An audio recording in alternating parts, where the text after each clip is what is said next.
India alliance ने इस मांग को किया है, हमने बहुत सुविचारित तरीके से किया है। देश जब आर्थिक रूप से आगे बढ़ रहा है तो इस बात का पता लगाना जरूरी है कि कौन कौन से वर्ग ऐसे हैं जो आर्थिक रूप से पीछे रह गए हैं, जो गरीब रह गए हैं। वो तभी तो पता चलेगा जब इस तरीके से जनगणना होगी, ताकि भविष्य की नीतियां उसके अनुसार तैयार किया जा सके और उसमें उत्तराखंड जैसे क्षेत्रों को और लाभ होगा, क्योंकि हम क्षेत्रीय आधार पर भी जो है आर्थिक रूप से बहुत पिछड़े हुए हैं। जब सब पिछड़ों की बात आएगी तो पिछड़े हुए उत्तराखंड को भी उसका लाभ मिलेगा।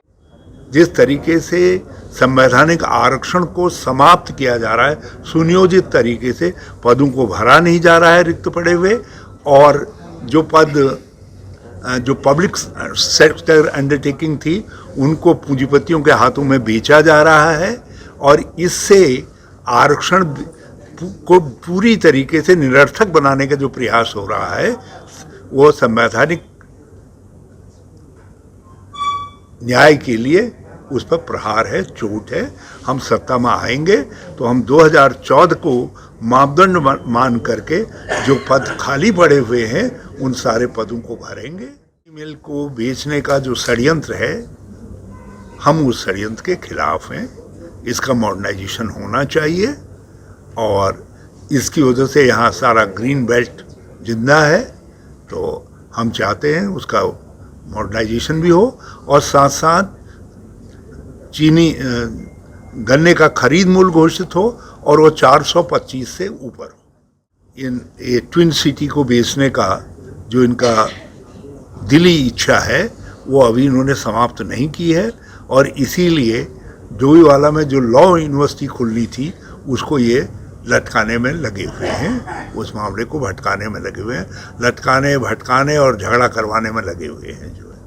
और सूर्यधार की झील को, जिसके जो हमारे कांग्रेस के साथियों ने ही उसका आइडिया दिया था और हमने उसको प्रारंभ करवाया था, और हमने तो भारत सरकार से भी प्रपोजल बना करके भेज करके पैसा लिया था, इसको एग्जीक्यूट इन्होंने किया।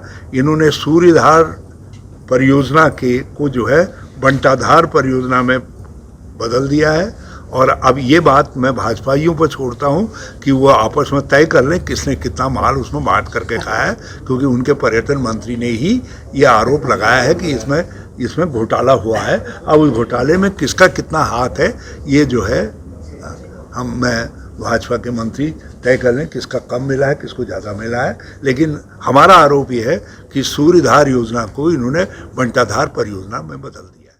दुल्हनी नदी है और नदी के प्रभाव में किसी तरीके का भी कंस्ट्रक्शन अपराध है, सामाजिक अपराध भी है, कानूनी अपराध भी है, और राज्य सरकार एसटीबी का निर्माण कर रही है दुल्हनी में, नकरोदा के पास में।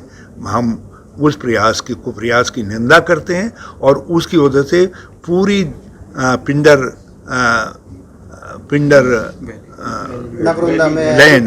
लेन 1, 2 क्षेत्र खतरे में है।